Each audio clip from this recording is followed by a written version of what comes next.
There's finally a way to take all your beautiful HDR images and turn them into a photo grid you can show on both Wix and on Squarespace. And in this video, you'll learn exactly how to do it. So what you're looking at right now is my actual Squarespace account hosted at gbens.com if you want to view it. And these images are all true HDR. You have a little toggle at the bottom right. If you want to force it to standard dynamic range, you could compare between HDR and SDR, just a little teaching tool I put down here. But this grid is something where you can customize the size of these thumbnails, the gaps, the rounding the corners. You can change the order, click to view large, determine whether or not you want the titles to show on the image. You can arrow key or swipe through the images on your devices. So a lot of capability here with these grids, and they're fully responsive. So as I resize the page, whatever room you give them, they will fit. So if I have an iPad, it's fine. If I have a mobile phone, it's fine. All this capability is being generated by a combination of two things. I am hosting these images on Dropbox, and then I'm generating code to share them using the latest version of WebSharp Pro version 7. And we're going to go now and make that happen. Very quick and easy thing to do. So I'm going to jump to Dropbox, and I've chosen Dropbox simply because it's very popular and all you need is the free version of Dropbox to do this. But you could use Cloudinary or Zonorama or other sites. You don't need Dropbox, but I think it's a great option for most people. And I'm going to jump to the Finder. I've already exported my images from WebSharp Pro as HDR. Any HDR format should be fine on Dropbox, but I'll show how to do this later if you're not sure. For right now, let's just get things going and get things set up on Squarespace. So you're going to take our HDR images. These are all JPEGs with a gain map. That's the ideal format for sharing on the web, so it looks great on every device. And just drag these images into Dropbox. So they'll upload pretty quickly. They're relatively small images at 1,000 pixels maximum.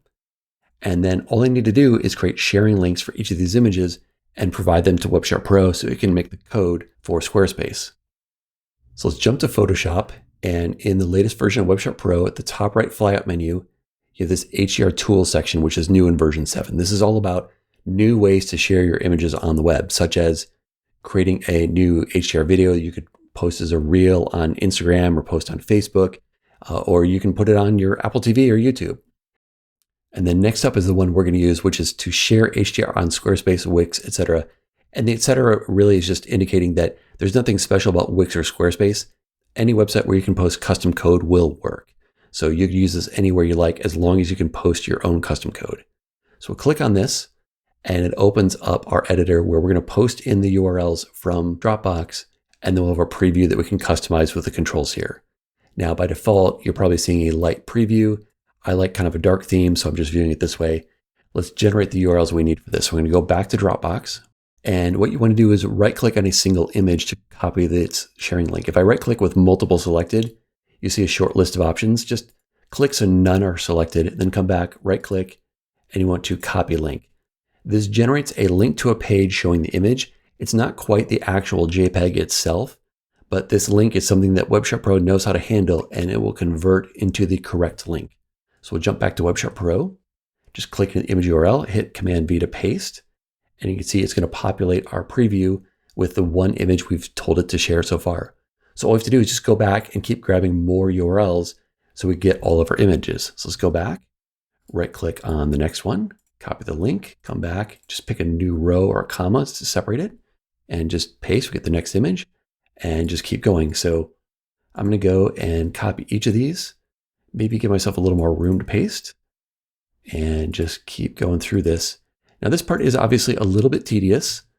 Not a huge deal if it's not something you're doing on a regular basis or you're not doing a huge number of images, but I appreciate the desire to make something a little more automated, and it is possible I could generate something in the future that might give you a little more control over some of this. And if that's something you really want, let me know. And if there's a lot of demand, I'll take a look at it, but it's not a trivial job to automate this part of it. So for now, this will be a manual process, but the key is we have a way to make this happen. And with luck, this is something that Squarespace will see and they'll just decide to do it themselves. So it'll be a built-in feature. I'd love to see them offer this so we don't have to go and use custom code like this, but it's really not a hard thing to do. We're almost done already. Just a couple more to copy. Grab this link. Just keep pasting in here. Grab the last one and go paste this in. So now we have all our images. I'm going to go make this a little smaller again. So we have a preview of our images sorted in the order that we dropped in our links over here. If you want to change the sort order of the images, just go click on this click to sort button, and then we'll get this little pop-up. You can drag these images wherever you want. Maybe I want this tree to be in front of this other tree, so I drop it there, and that's my new order. You could also click to randomize the order, and then it'll just mix these up every single time someone loads the page if you want to make it a little different. And you could go click on an image and hit delete, which I probably should just call remove image, because that's all it's doing. It's not deleting it from your disk. It would just remove it as a link so you can work visually rather than back here trying to manually reorder these links. Just a little easier. And if you're happy with this, you're ready to go. You can just copy the code snippet and be done. But we have all these options to customize the look. So we can control whether or not the images are a fixed row height or aligned to the right. I like aligned to the right, so the right edge is always crisp. The trade-off here is that to make that happen, some rows are a little bit taller than others to mix them up. So if you really want the same rows, you choose the other option. Then we have some options on whether or not you see titles in the large view. So when I click, I see the large view with my title here, but maybe I don't want that. So I can instead turn off the titles. And then when I go look at the image, it won't show the title. So that's controllable. That little toggle I had at the bottom right of my page right here, that's an option. So you want to leave that off if you don't want someone to see that little control on the page. We can control the minimum size these images ever get to. So if you want to make sure on a really small view they don't get too small, you can set a higher minimum. The preferred height, we can control how these look. So maybe I want a more dense grid. So let's go with 200 pixels. So now they're packed a little bit tighter.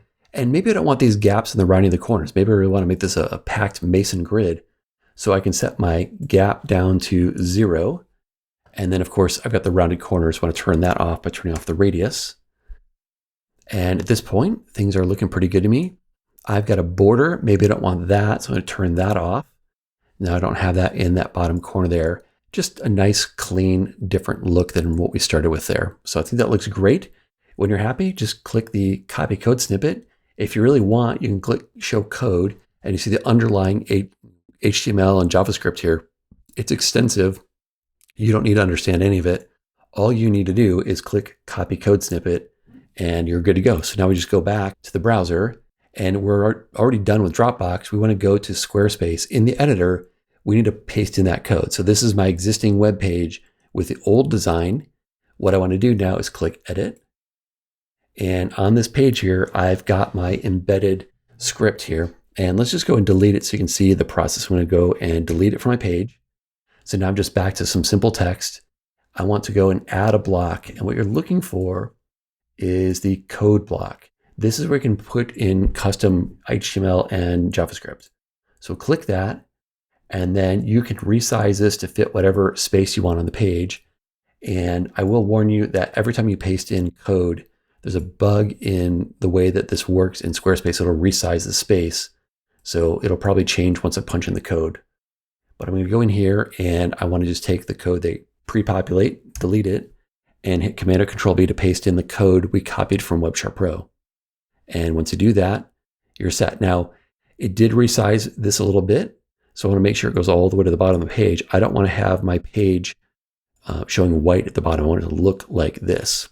But I think that's it. I'm happy. I just created a custom code block, pasted everything that had come over from Web Sharp Pro, and I can just save it.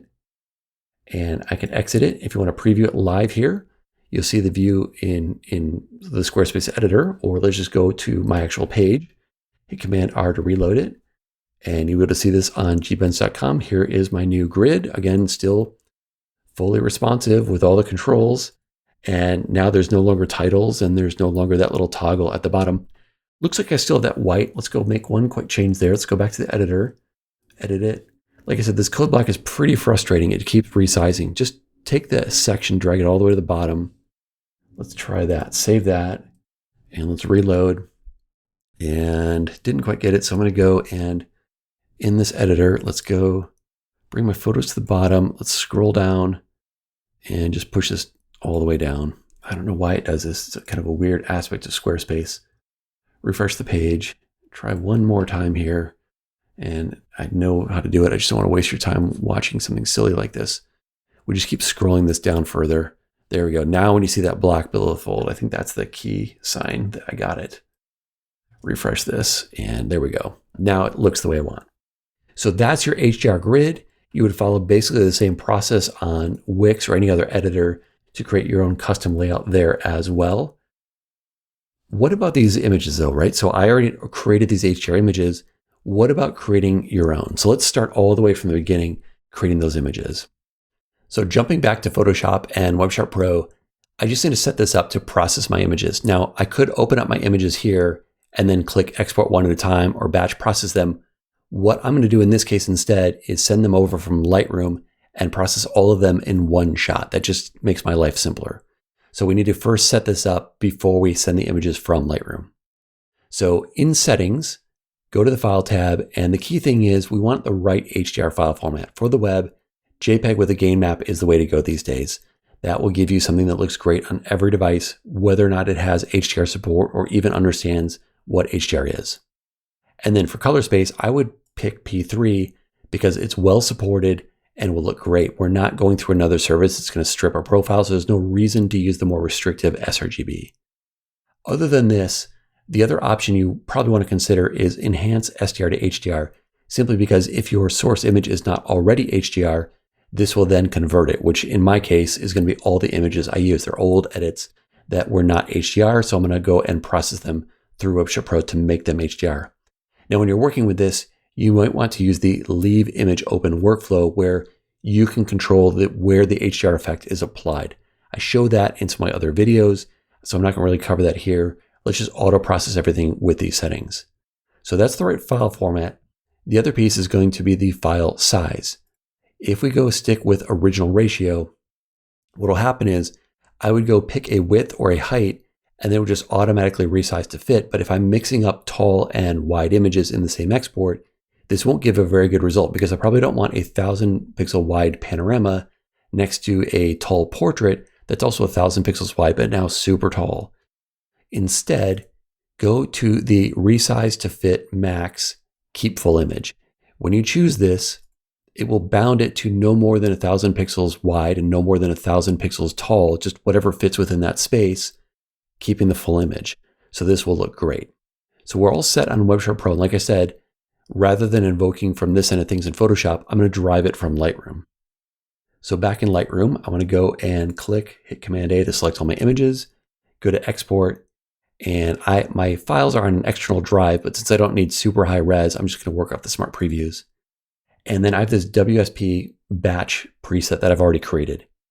I covered this in another video that I'll link below in terms of how you set this up, but this is going to send the images over to Photoshop in a way that Web Sharp Pro knows it's supposed to work on them. And the key is the file name gets this extra extension where it says -WSP batch and delete, exactly like that. So if you make a custom name that appends this to the end, then Web Sharp Pro will pop open the batch processing feature like you'll see in a moment. And when it's done, you've given it permission to delete these dummy files we're exporting. So these are TIFF files I'm exporting, but they're going to be removed in the end. So this lets me do everything in one quick, easy go. So I'm going to export to this location with a special name to tell Web Sharp Pro to begin. I'm just using a TIFF in P3. It's all good to go.